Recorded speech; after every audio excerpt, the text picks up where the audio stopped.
Pat Stevenson from Band Magazine. I have the pleasure of sitting here with Barney from NAPALM DEATH. How are you doing tonight? I'm very well, actually. Yeah, very well. So, Utilitarian you released in March, and it's actually been a really good record for you guys. Well, I've not seen, the really strange thing for me, as for the rest of the band as well, is that I've not seen any negative stuff said about it. Now, I take it as it comes. Negative press, I've never been afraid of it. It's you've got to deal with it as somebody who's in a band. You're putting yourself out there to be assessed by people, if you like, whether you like to believe that or not. And they're gonna make a judgment on that. So I've got no problem with negative press, but it's even the weirder thing is that we haven't had any. Certainly at one point during the mid to late 90s,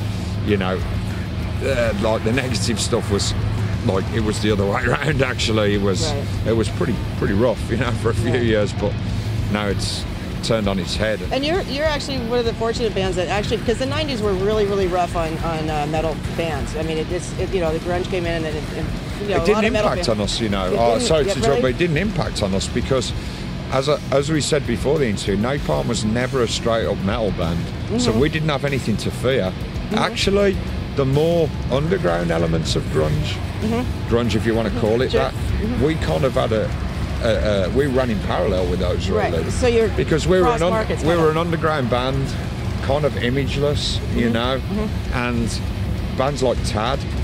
In the early days of Shane, our bass player, was friends with Tad, So we knew those guys. We had the same spirit, same ethos, and so it would never affect us. Because you're talking about the bands that were affected were perhaps bands that were deliberately targeting a mainstream audience. There was a lot of image then. If you're going to talk about the glam things, Hollywood stuff, we were never a part of that. There was nothing. We were nothing to do with that stuff. This one's called Everyday Pops. Thank you.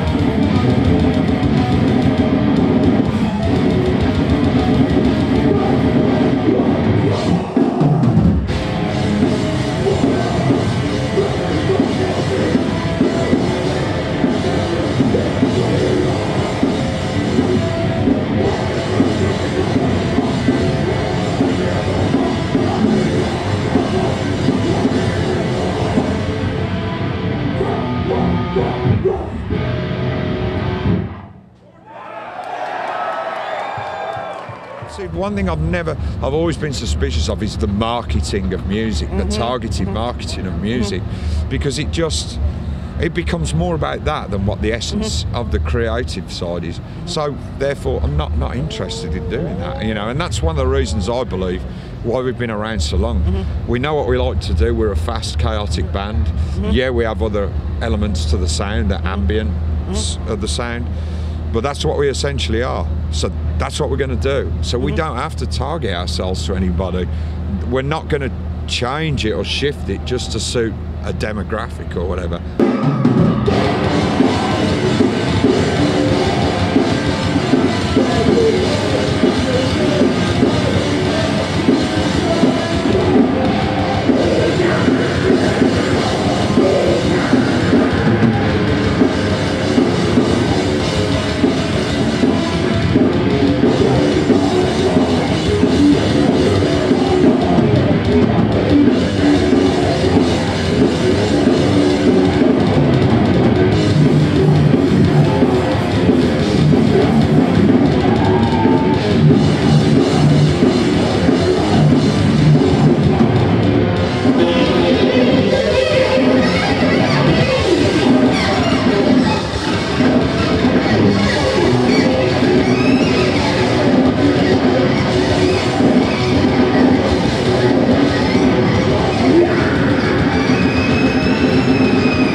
I think music should be ageless. Anybody should be. It should be accessible to anybody. Whatever the content as well. I believe personally, and so that's what we always try and encourage. Me personally, I'd do away with the whole concept over here of kids not being able to get into shows under a certain age. It's like you can't trust kids to not like going to an area and watch a gig. You're so paranoid about them getting near the bar. That's fucking stupid. Yeah. We don't have those rules in Europe. Exactly. Kids just walk in. Yep. If a barman thinks they're too young to get served, they don't get served. Right. That's it. End of story. You know, I think they do kids a disservice over here sometimes. Right. I just don't think it's fair Right. that people under a certain age shouldn't be able to experience these shows. You know, Absolutely. it's totally unfair. And I mean, I would think too, it's just like, you know, in Europe, because you don't have those rules or those laws or whatever.